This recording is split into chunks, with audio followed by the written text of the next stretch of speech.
En este segmento les hablaré del uso de las mallas en la pared abdominal, la clasificación, los tipos de malla y las indicaciones profilácticas.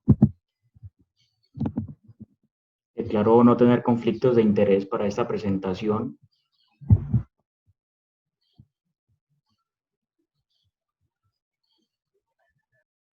¿Cómo funcionan estas mallas? Ya lo habíamos descrito en la clase previa, pero lo que muestran es que el peritoneo es distensible, ¿sí? Y lo que hace la finalidad de esta malla es reforzar ese peritoneo, ¿sí? Creo que de los avances en los últimos 50 años fue el advenimiento de este material protésico que ha cambiado la forma del manejo de las hernias. Anteriormente las hernias eran realizadas con tensión, ¿sí? Y esto generaba mucho dolor y mayor tasa de recurrencias. Cuando salieron las mallas, se utilizó ya la técnica y el gol estándar hoy en día es ese cierre sin tensión, esa herniorrafia sin tensión, ¿sí? Y lo que tratan es de reforzar, ¿sí? En el caso de la hernia inguinal, esa pared posterior del canal inguinal, reforzar esa fascia transversalis, y en el caso de las eventraciones de la hernia incisional, reforzar también esa fascia, ¿sí? En este caso, idealmente aquí comparan una malla, en este caso estamos viendo una malla online que está sobre la aponeurosis, ¿sí? Y acá observamos una malla que se encuentra sublime, o sea, debajo de la aponeurosis, antes del peritoneo. Entonces, cuando comparamos estos dos, si dejamos una malla sobre la aponeurosis, esa presión intraabdominal van a actuar sobre la zona de menor tensión, perdón, de mayor debilidad, ¿sí? Entonces las fuerzas van a actuar sobre la área de mayor debilidad y va a presentarse fácilmente una hernia incisional, a diferencia de que si colocamos esa malla debajo del músculo, por detrás de la fascia, entre el peritoneo y la fascia, va a reforzar ese peritoneo y de esta manera se van a distribuir todas las fuerzas, ¿sí? Sobre la cavidad abdominal. Y esto basado en este principio de Pascal, que ellos mencionan: a mayor área, menor presión por unidad de área, o sea, a mayor área, aquí tenemos una área mayor, se distribuye sobre toda esa área, entonces va a haber una menor presión sobre esta unidad de área, y a menor área, o sea, en este caso, mayor presión por unidad de área. Entonces, como cuando usted se para sobre un clavo, ¿sí? Ese clavo va a tener una menor área, por eso va a generar mayor presión sobre su pie, a diferencia que si usted se para sobre una lata de cerveza o sobre otro recipiente mucho más ancho, un balde puede ser, no va a generar dolor y va a tener menor presión. Entonces, este principio ha generado que se utilice la plastia libre de tensión. Hoy en día es como el gol estándar en el manejo de las hernias, ¿sí? Y cuando hablamos del ideal, entonces el ideal muy difícil encontrarlo, y lo mismo sucede en las mallas. Aquí describen unos criterios que, pues, muy conocidos, difícil a veces encontrar una malla ideal, ¿sí? Dentro de esto está que sea inerte, monofilamento, los poros, la resistencia, que sea económica, que no genere tanta reacción. Pero en términos generales, tal vez no hay una malla ideal aún creada, siempre se debe individualizar cada caso para, dependiendo de eso, definir qué malla le voy a colocar a un paciente y cuál sería su mejor provecho en ese paciente. Entonces, esa malla va a generar una interacción con el paciente, ¿sí? Hay que tener en cuenta de que al final del día lo que interesa en el paciente es la calidad de vida, ¿sí? Ese material, esa malla tiene material químico y estructural que genera interacción en los tejidos, ¿sí? Hay una respuesta tisular y muchas veces terminamos generando dolor posoperatorio, dolor crónico, por una reacción intensa a esa malla, ¿sí? Y esa respuesta es muy variable, va a depender del paciente. Usted puede colocar una misma malla, la misma técnica quirúrgica, la puede hacer el mismo cirujano, pero va a encontrar respuestas diferentes, así como cuando uno cierra la piel, la herida quirúrgica en una piel. Va a generar unos pacientes granulomas, ¿sí? Otros que cicatrizan muy bien. Entonces lo mismo sucede con las mallas. Tal vez de los materiales más antiguos, como el polipropileno, que fue nombrado en este primer artículo en el 58, ¿sí? Dan la característica de que es monofilamento, inerte, biocompatible, resistente a la infección y es costo eficiente. En esa época, pues era como lo mejor que pudo haber desarrollado la industria. Sin embargo, hoy en día tenemos ese mismo polipropileno, pero también otras mallas y otros tejidos que a través de la biotecnología han podido desarrollarse.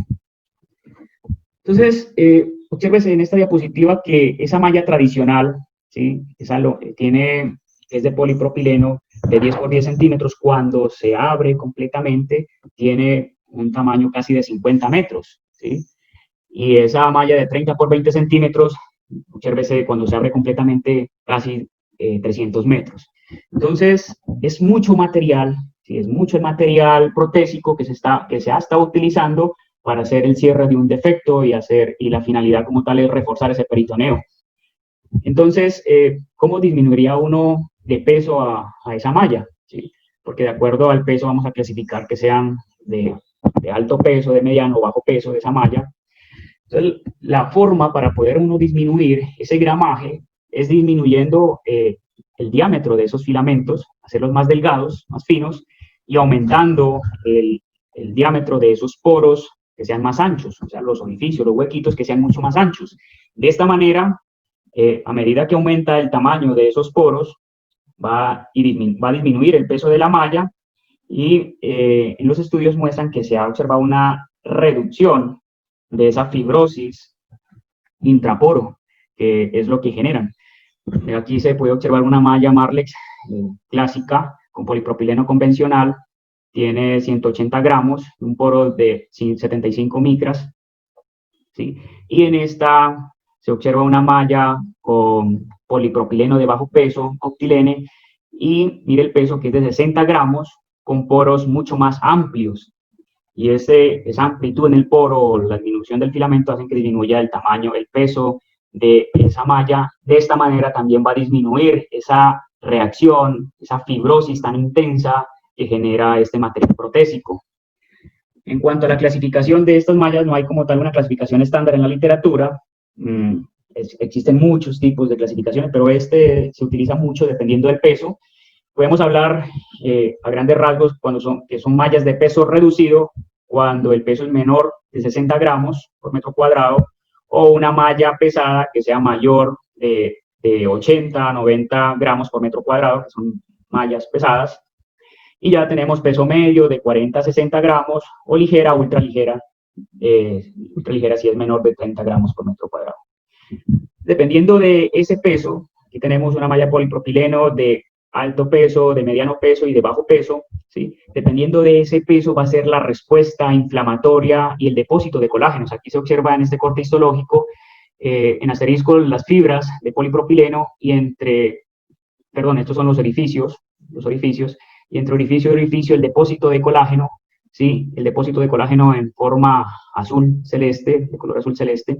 Cuando tenemos una malla polipropileno de mediano peso, obsérvese que el depósito de colágeno es menos intenso que en la de alto peso, y lo mismo en esa malla de polipropileno de bajo peso, es mucho menos la respuesta inflamatoria y de fibrosis que generan esas mallas en los pacientes cuando son de bajo peso.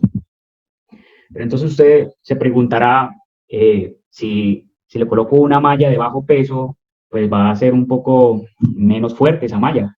Claro que sí, va a ser mucho menos fuerte una malla de menos peso con respecto a una malla pesada.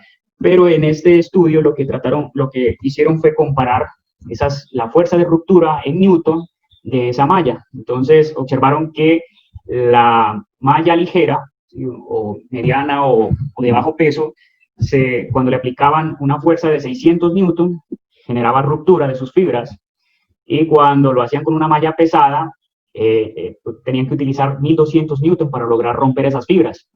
Pero también observaron que la fascia solo requería de cerca de 300 newton para lograr romper esas fibras de la fascia y musculares. ¿Esto qué quiere decir? Que usted con una malla que si logra romper esa fascia con 300 newton y ese músculo se rompe a esa fuerza, pues no va a haber malla que le soporte lo demás, porque el principal soporte de la cavidad abdominal va a ser muscular. Entonces no van a necesitar una malla tan pesada que tenga tanta fuerza de ruptura, ¿sí? Solo que sobrepase los 300 newton de esa fascia para poder reforzarla, con eso es suficiente. Y en este otro estudio lo que tratan es de buscar la presión necesaria para determinar la ruptura de la malla. Encuentran que las dos maniobras que aumentan la presión intraabdominal, ¿sí?, son principalmente toser y saltar, ¿sí? Y la malla ligera va a requerir más o menos una presión de 650 milímetros de mercurio para lograrse una ruptura. De igual manera, una malla pesada de 1600 milímetros de mercurio para lograrse esa ruptura. Entonces, esto fue realizado con una medida indirecta a través de un catéter Foley en la sonda vesical, y de esta manera medían la presión intraabdominal. Entonces, mire que las dos acciones fisiológicas, como toser o saltar, son las que más aumentan esa presión intraabdominal, y lo hacen a 138. Y la malla ligera está muy superior sobre este nivel, sobre este valor. En cuanto a esas prótesis de alta densidad o baja densidad, ¿sí? Entonces, obsérvese que los macrófagos tienen un tamaño aproximadamente de 10 micras, van a poder ingresar a las mallas de macroporosas, ¿sí?, fácilmente, a diferencia de que si esos macrófagos quieren ingresar a las mallas microporosas, no lo van a lograr. Por eso, las mallas microporosas están asociadas con mayor tasa de infección del sitio operatorio, infección de esa malla, y pues eso es un tema mucho más complejo, a veces terminan en el retiro de este material bioprotésico. Entonces, el tamaño del poro ha sido el principal parámetro, según una escuela alemana, y es de la cual nos basamos para considerar una prótesis como alta o baja densidad. No siempre es así, pero en la mayoría de las ocasiones, la alta densidad, una malla de alta densidad está asociada con un poro mucho más pequeño, por lo tanto aumenta de peso, pero hoy en día también ya hay materiales, los filamentos son mucho más delgados, que también pueden generar una malla, un peso de mediano peso, una malla de mediano peso. Y la baja densidad está asociada con un poro mucho más amplio. Bueno, esto como para terminar es la clasificación de esas mallas que han tratado de hacerlo dependiendo del tamaño del poro, tipo 1, tipo 2, si son poros de mayor de 75 micras o menor de 75 micras, ¿sí? En las tipo 3 toman tanto las microporosas, y en la tipo 4 utilizan esos poros submicrones, que en realidad no están indicadas en las hernioplastías. Otra forma de clasificarlos dependiendo de su origen, si son sintéticas o biológicas. En cuanto a las sintéticas o poliméricas, pueden ser reticulares dependiendo de la respuesta inflamatoria que generan. Obsérvese aquí que los depósitos de colágeno en esas mallas reticulares lo hacen de forma reticular, valga la redundancia, o genera un entremallado entre las dos fibras, ¿sí? Cuando se utilizan esas mallas laminares, el depósito de colágeno lo hacen de forma laminar o longitudinal a la malla, ¿sí? No hay una adecuada penetración como tal de los vasos nutricios o de las células como tal a esta malla, por lo tanto no es muy resistente estas mallas laminares. Y ya las mallas compuestas, que es la combinación de las dos, va a tener un depósito de colágeno laminar y reticular. Entonces estas van a ser de igual manera absorbibles, no absorbibles, parcialmente absorbibles, y en cuanto a las laminares, van a también ser no absorbibles y absorbibles, las compuestas, que es lo último, no absorbibles y absorbibles. En cuanto a las biológicas, van a tener, dependiendo si tienen enlaces covalentes o no tienen enlaces covalentes, esto quiere decir que si tienen enlaces covalentes, esos tejidos biológicos o naturales, que pueden ser derivados de humanos o de animales, van a tener una firme adherencia y van a formar adhesiones con el músculo donde se va a implantar esa malla, ¿sí?, cuando es con enlaces covalentes, y van a resistir a la colagenasa que tiene los tejidos, pero diferente cuando es sin enlaces covalentes, que se degradan fácilmente por la colagenasa y al cabo de 4 o 5 días ya están totalmente hidrolizadas. Dependiendo del sitio de ubicación, lo vamos a ver a mayor profundidad en la clase siguiente, pero aquí observamos si la malla es online, o sea, sobre la aponeurosis, inline, o ya tenemos subline, que es retromuscular o preperitoneal, o intraperitoneal, va a depender de esto que escojamos la malla. Entonces, en cuanto a esas reticulares, las mallas reticulares se indican ubicarlas siempre entre los tejidos, ya sea entre el músculo y el tejido celular subcutáneo, a diferencia de estas laminares que se pueden dejar en contacto con el peritoneo visceral, y las compuestas sí se pueden ubicar en ambas interfaces, tanto entre los músculos o con el peritoneo visceral.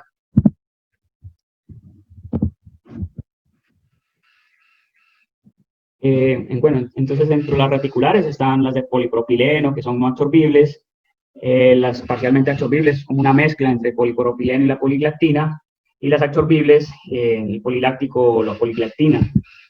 Esas laminares, básicamente y principalmente el politetrafluoroetileno expandido, que es el principal componente de estas mallas que pueden estar en contacto con las vísceras abdominales, y las compuestas, que ya las vamos a ver, y va a ser la combinación de estas dos previas, reticulares y laminares. Entonces, bueno, aquí esto no me voy a detener como tal. Lo importante de esto es que las reticulares tienen una fuerza tensil muy amplia y superior a los otros materiales, ¿sí? Porque en este caso existe invasión de los vasos como tal, los vasos a la malla, ¿sí? Y las células también pueden penetrar fácilmente en esta malla, lo que no sucede con las otras mallas laminares, en las cuales no existe invasión por los vasos sanguíneos y las células hacia este material protésico, por lo tanto no van a generar una adecuada fibrosis, no hay una respuesta inflamatoria tan intensa como en las reticulares.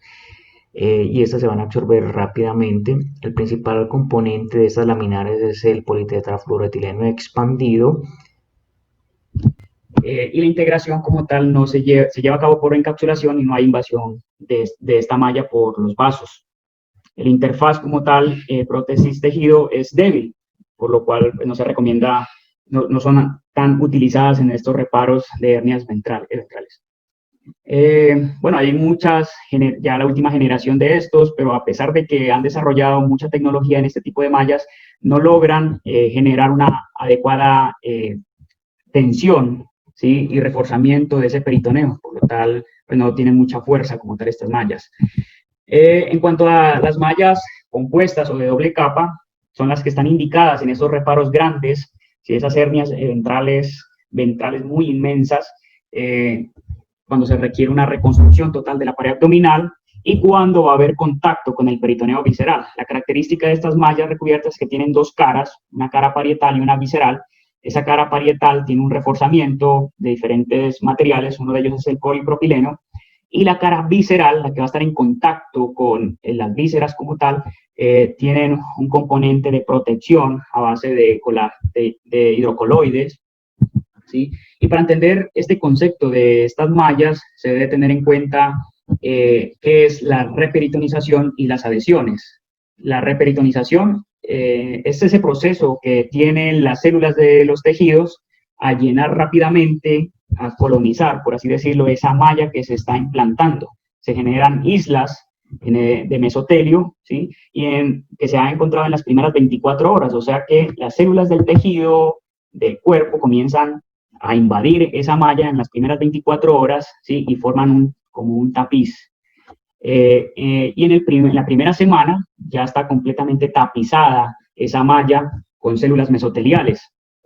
Y en cuanto a la formación de adhesiones, dependiendo del factor de riesgo, ya sea el trauma quirúrgico, si presentan isquemia o infección, corresponde a la primera fase de la inflamación, en la primera semana van a generar esa fase de inflamación, producción de material fibrinoso que genera puentes, ¿sí? Entre las estructuras del tejido material protésico con las vísceras, que es cuando vendría una adherencia.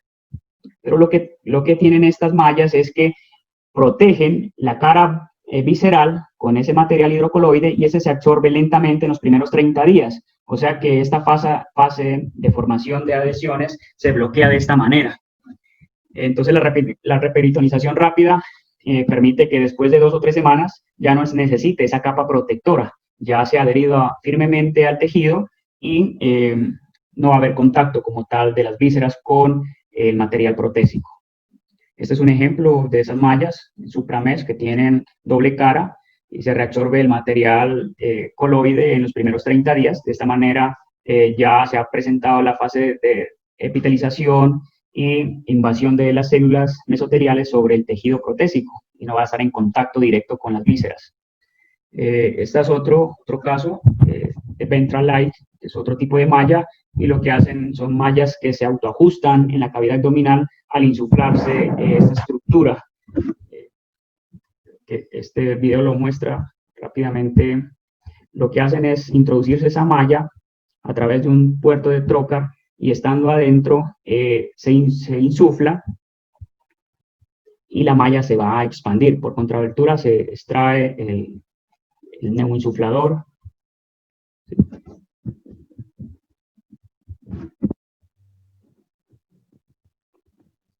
Se insufla, se ubica en el sitio, luego se posiciona y con los tackers se fija a la pared.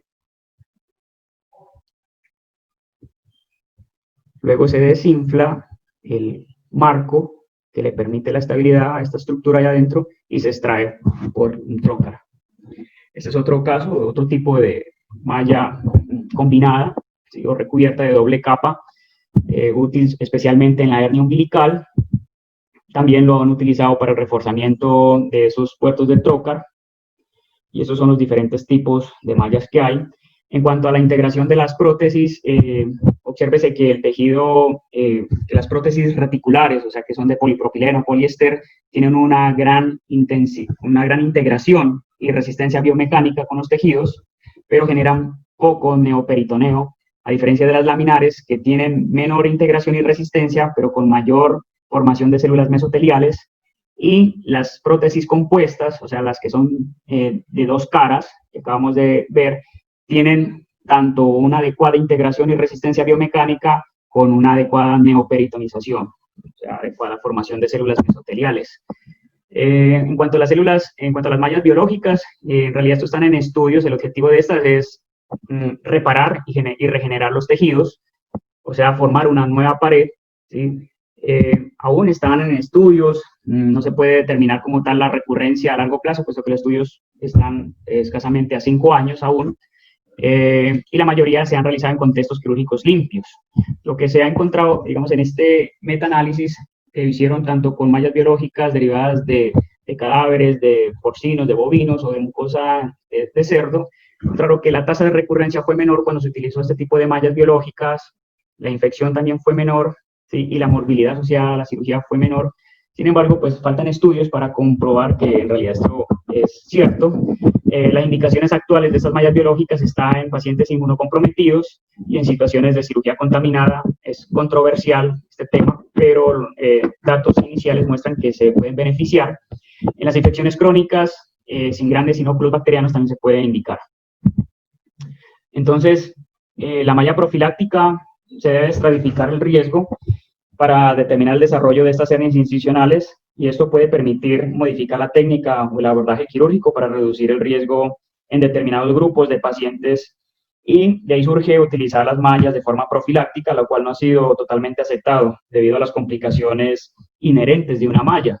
Este ensayo controlado y autorizado realizado publicado en el 2013, tomaron los factores de riesgo mayores para generar una hernia incisional y factores de riesgo menores, ¿sí?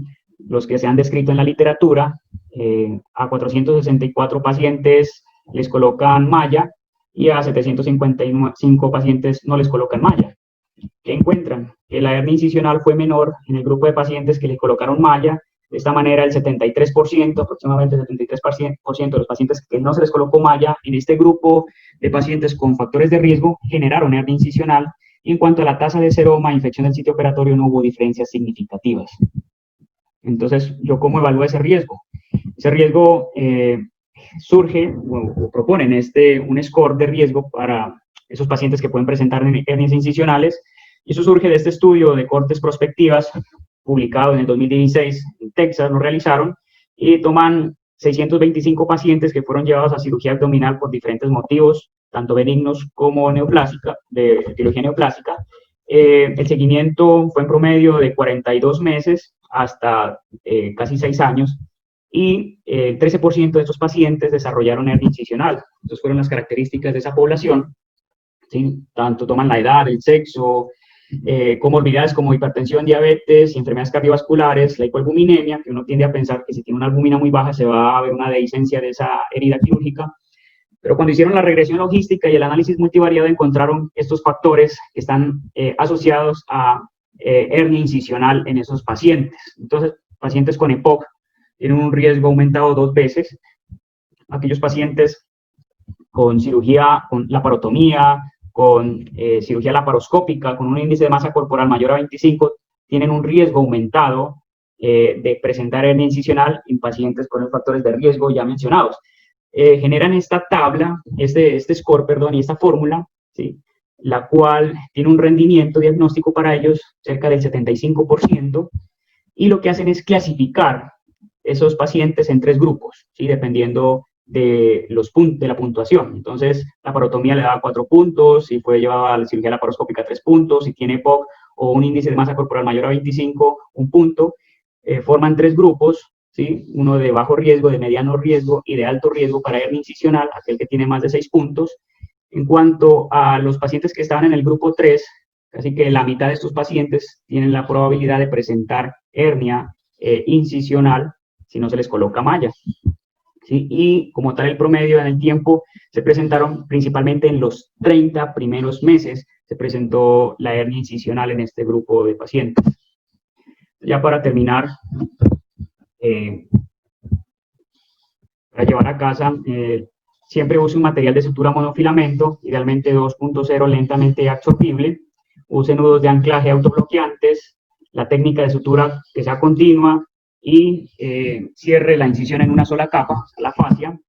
Los puntos de sutura que solo tomen la aponeurosis, que del borde de la herida al punto sea de 5 a 8 milímetros y la distancia entre cada punto de 4 a 5 milímetros. La relación de la longitud de la sutura no sea mayor, que sea mayor, perdón, a 4, o sea, y use mallas profilácticas en pacientes con alto riesgo como EPOC, sobrepeso o laparotomía exploratoria previa. Listo, eso era todo. Espero que les haya aportado en algo. Hola, Orlando. Buenos días, hermano. Buenos días. Muy buena tu revisión, cómo fuiste llevando del paso a paso de lo que es el cierre de la pared abdominal. Diste varias cosas y varios tips que son clásicos en este momento, como la parte de lo del cierre. Lo del cierre, la creencia que teníamos era de que los puntos transfixiantes o perforantes totales eran los mejores de todos y ya sabemos que la fascia es el